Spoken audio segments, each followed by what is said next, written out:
मुजफ्फरनगर पहुंचे, आपको रोका गया है, क्या कारण है? एक मिनट में शांत हो जाइयो।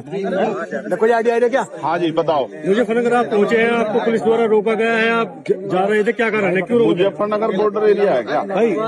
जो मुजफ्फरनगर में कोई किसी के दुख में शामिल नहीं होने जा सकता है भाई। पुलिस का काम है अपराध रोकना, किसी के दुख को जो कोई बांटने जा रहा है उसे रोकना पुलिस का काम नहीं है।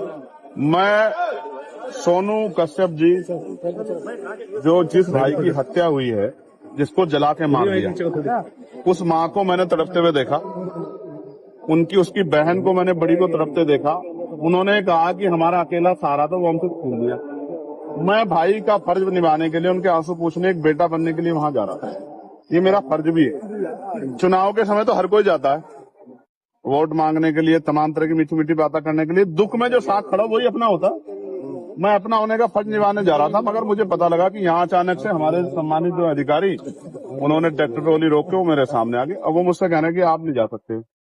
मैं ये पूछना चाहता हूँ कि भाई क्यों नहीं जा सकता हूँ? घटना यहाँ की नहीं है, घटना मेरठ में हुई है। क्या किसी परिवार को उत्तर प्रदेश में, जो पिछड़े वर्ग का परिवार है, कमजोर वर्ग का परिवार है, क्या उसको सांत्वना देना भी अपराध हो गया? तो मुझे सारी बात में एक चीज समझ आई है कि मैं राजनीतिक अछूत हो गया हूँ यहाँ उत्तर प्रदेश में। मैं किसी पीड़ित की आवाज नहीं उठा सकता। मैं आवाज उठाने जाऊंगा तो मुझे बंद किया जाएगा। इसका एक तरीका मेरी समझ में आया, मैं इनको रास्ता बता रहा हूँ कि जैसे पिछली बार मुझे गोली लगी थी 23 में, मेरी ये हत्या करवा दे पुलिस वाले मिलकर सारे सरकार के साथ। क्योंकि जब तक मैं जिंदा रहूंगा, अगर मैं खाट पे भी रहा, पिलंग पे भी रहा, तो भी बोलता रहूंगा।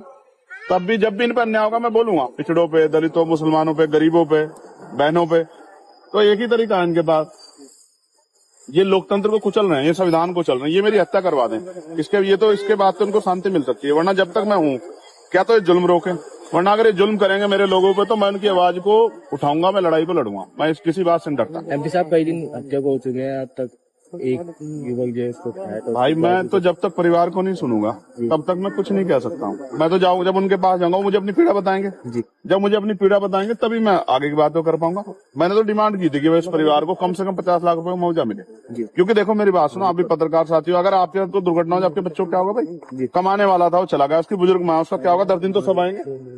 तो उसको 50 लाख रुपए मदद दो, एक सरकारी नौकरी मिले, और सबसे इम्पोर्टेंट है इस घटना की सीबीआई जांच हो। यही मांग उठा रहे हो। अब आप पीड़ित के यहाँ जाएंगे या यहाँ से वापस जाएंगे? आप बताओ मुझे। मैं जैसे आगे बढ़ूंगा तो मीडिया वाले कहेंगे पुलिस वाले लड़ रहे हैं, तो मैं शांति से बड़े अधिकारियों को कह रहा हूँ कि वो मुझे अपनी गाड़ी में ले चलें जी, मोटरसाइकिल पे ले चलें। मैं अपने सब साथियों को वहीं रुके, मैं अकेला आदमी जाकर उनकी बात सुन के और उसको आगे आपके सामने बता दूं। इसके अलावा बताओ रास्ता क्या है लोकतंत्र में?